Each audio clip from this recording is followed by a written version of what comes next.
So, ladies, welcome back. Today's Q&A episode. And I received so many questions, whether it's through YouTube or on my Instagram. Please make sure that you follow along as well because I share so many juicy things over there. It's at I'm Dr. Christina. You can also find the link in the description box. And yeah, let's dive right in. I picked 3 questions, and I'm so damn sure that you're gonna learn so much from that. Let's dive right in. So, Sarah asks, first question: I struggle with letting go. How can I release control or the need to control?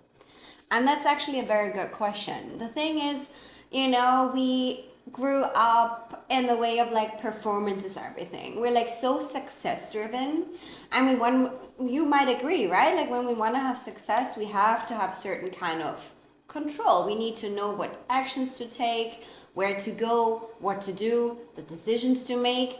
And then we're like super focused, which is great. Don't get me wrong, it's super amazing that you have the structure, that you know what you're doing. I mean, you're ambitious. That's why this is coming out like that, and the success and the career and the abundance and all of those good things that are based on structure. They're based on taking certain steps. But at the end of the day, it's always certain kind of controlling. I agree. I would want to make sure that my clients are on time. I would want to make sure that the bills get paid, right? I would want to make sure that my husband is there, so that's, I agree. I was there too, and I was bossing my boyfriend around, you know so what I figured, and which is so true for, I would say, 100% of my clients, is to really trust yourself, that no matter what, without the control, it's going to be good. So there, your mind does not need to know what is happening exactly. Of course, you have the bigger picture, you have the bigger vision, right? But you never know how the way to this goal is gonna be like, or maybe the result or the outcome is a different one. But is that bad? Think about it. If it's not as expected, you might be disappointed, but you don't give it enough space to be a surprise and to be like even better. You know what I mean? So, like, there's so many moments we experience in life when we cannot even explain why this person came into my life, or why I got this job, or why I ended up studying, I don't know, in New York, right? So, why did those things happen? We just don't know, and we don't question most of the time, right? So, let's not be too rigid, and let's not control every little detail along the way. Then we also, first of all, we burn out. Second time, we're always scared. Like, it's not gonna work, it's not gonna work. I'm not, there's a second path, but I'm not, no, I'm going there. It's also this scarcity mindset. And yeah, it's not serving you in a way to feel abundant within you, not with the outcome, but within you. Like, hey, I'm just surrendering, I'm letting go, I'm taking the actions that are needed. That's the thing you have to do, right? But then I'm okay, I'm okay either way. And I'm more like, hey, show me what you got. You know what I mean? Show me what is possible. Show me what else is possible. You never know. Maybe you reach out to someone, you think, oh my God, I want to work with this person, the collaboration, this has to work. But then it falls through. And guess what? It has to fall through, because behind this one, an incredible and even better opportunity comes up.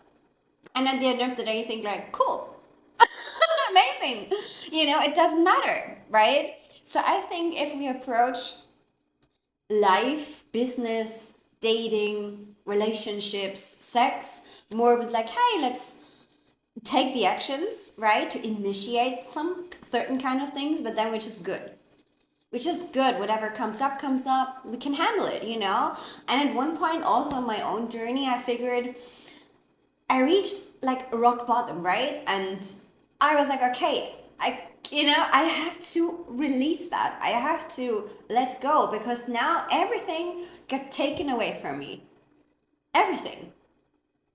So at this lowest point of my pure existence, I was like, okay, I cannot change it. Like, here we go. I'm surrendering right now. Like, take it or leave it, you know? I was like, oh my God, I cannot, right? And at this point, I realized no matter how difficult or challenging or bad the situation looks like, right? Without me controlling, because at the end of the day, I cannot, right? I cannot control. I cannot control people. I cannot even control myself. It doesn't work. Yeah, at the end of the day, there's always a solution to any kind of problem you might experience. Always. Always, always, always. That's how the world is built. There are millions of opportunities. And once you realize that, there are millions of opportunities, right? Millions, billions, zillions. I don't know. But you realize that there's no need to control anything anymore. You just have no need to control.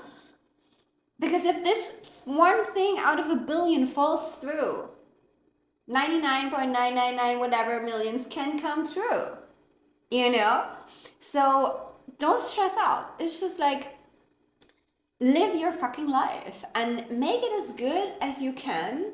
Take the steps that are needed from a place of, yeah, I'm feeling good with doing it, so I'm doing it, right?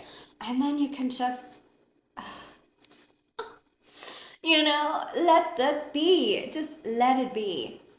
And as I said, like, the more often you do that, I think it's also like how committed you are to yourself, how good you are with like trusting yourself, and how much of this structure you have within yourself. Because when you have set the foundations, right, then you are also easier, like, in the way to let go and let things be, because you have done everything that you could, right? And that's when we talk about like femininity and masculinity, they also within you, right? So the masculine is the structure and the feminine is just inside and flowing freely. So the moment you want to be more feminine, you also have to work on your masculinity so that there's a strong structure, the strong pole that keeps you up, right? And then you can just beautifully dance around the pole if you want to say so. So really, that's the part to work on, and realizing that there are millions of options. Billions! I just said there are billions. So no need to control anything. No need. You know? All right, I hope this helps. I have a few exercises which I teach in my coaching if you would want to know more about them. How to feel more grounded, how to feel ready to let go and to release the control, and also to realize what kind of beliefs are behind your personal need for control. They're different ones, right? Yeah, let me know. Let me know if you want to learn more. All right. Question number 2 comes from Nancy, and Nancy asks, I am recently dating a younger man. Any advices? So, you know me, ladies, first of all, I love younger men. Oh my God. Since I got back into the dating game, I figured it's just, they're so adorable. I'm just, oh my God, you know, I'm like a very extroverted, adventurous person, and I need someone who can match my energy. And I can totally relate that you feel intrigued to get to know this man, Nancy, and that you enjoy your time. I just want to give you a little bit of a disclaimer. I mean, not everyone is the same, not every young man acts a certain kind of way, but I'm truly sure that when you are gonna date, and that's why we talk here on this channel as well, we want to have a serious relationship. We want to have a man who's not gonna leave us in the next 14 days, right? So if you really would want to meet this man and date this younger man, please, please, please make sure that you're on the same page with what you're looking for. Because at the end of the day, you're gonna break your heart, your own heart, you know? And that's not what we want. So if you have met someone who really ticks the boxes, is like so mature and so ready to commit, and he's looking for a relationship, I would say, of course, date that man. There's nothing wrong, you know, like, it's not that, I mean, we're living in a modern world, and like, the more I was thinking about those situations as well,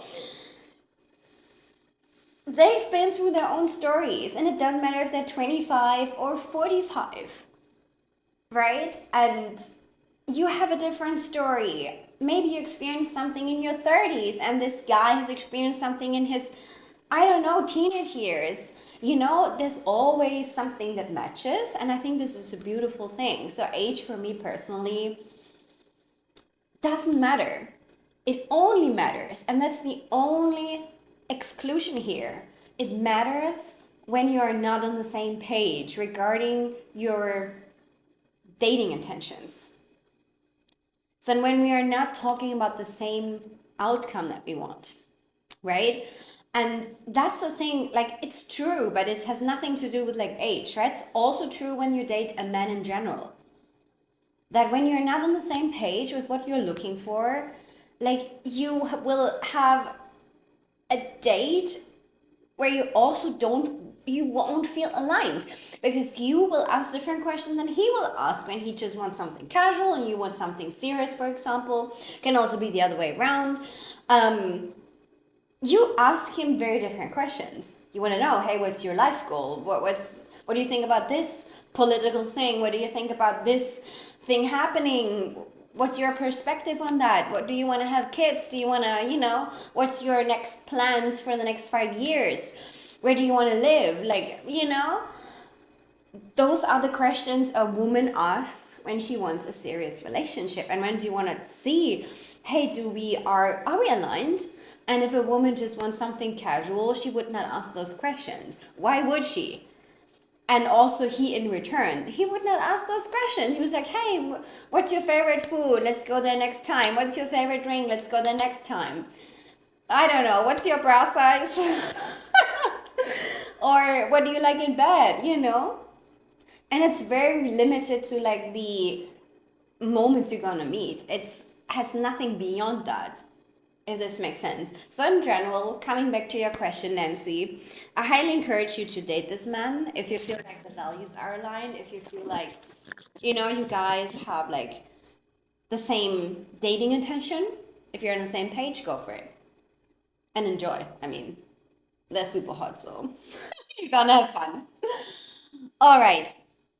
Third question comes from Michelle. Michelle asks, it's difficult for me to figure out my pleasures. There is so much. Where do I start? I got you. I understand where you're coming from. And when you guys know my episode with the pleasure makeover, the pleasure makeover is here to help you to get to know yourself better in different areas. And as we said, I love to talk about this topic. Use your senses. That's your key to your feminine. That's the key to feel more present. That's the key to stop overwhelm. That's the key to be more present with the man as well.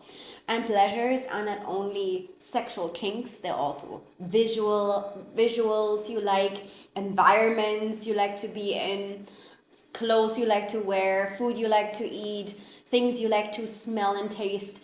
So there's a lot more than just the kinks. And I understand that in the beginning, there's so much. It's literally your daily life. It's the pleasure test, right? What kind of shower foam do I like? What kind of coffee do I like? Is this a turn on? Is that a turn on? So it's basically a reality check. And I get that. That's too much. What I would start with, like when you have the different categories just mentioned, like visuals, environment, clothes, food, scents, and all of those things, you just note down what you recognize. Wow, I really like that. And feel free when you go through your days or through your weeks even to readjust. Like, hey, I had now this dish. It was even better than the one I mentioned on my pleasure makeover list. So just, replace it. And that's how you can learn over time during your daily lives and practices. So there's no need to get this pleasure makeover list done in one day. Like, hey, I imagine this is my favorite risotto on the list. This is my favorite perfume on the list. Maybe next week I travel to New York, I'm in the duty free, and I discover a new perfume. Maybe that's even better. I put that on the list, right? So that's an ongoing process. But the basic, or let's say, what the intention of the pleasure makeover is to help you to do more of those things that give you pleasure and reduce the things that you don't like so much, right? Whether it's the food or clothes or being in certain kind of environments, just do more of what turns you on. Because then you feel like, oh my God, I'm more confident, I'm more magnetic, I'm more authentic, I'm more sensual, I use my senses, I'm more present, I just feel fucking turned on the whole day. And you know, whatever you do, it's work, dating, sex is gonna be even better. And that's why we do it. We wanna thrive, right? And I think that also, Michelle, this can help you to reduce your overwhelm with like figuring out what you like. It's an ongoing process, you know? And yeah, I wish you so much fun. And also with everyone else who's watching to try that out, to figure out what's your turn on food. And it's also a nice thing to talk about this on a date, I think. Because most of the time people don't do that. People, also men, they don't know what are pleasures, you know? It's a good thing. I love to do that as well. And yeah, I hope you have fun with that. And send me all of your questions and I will do a Q&A episode again very, very soon. And have a lovely weekend and see you next week.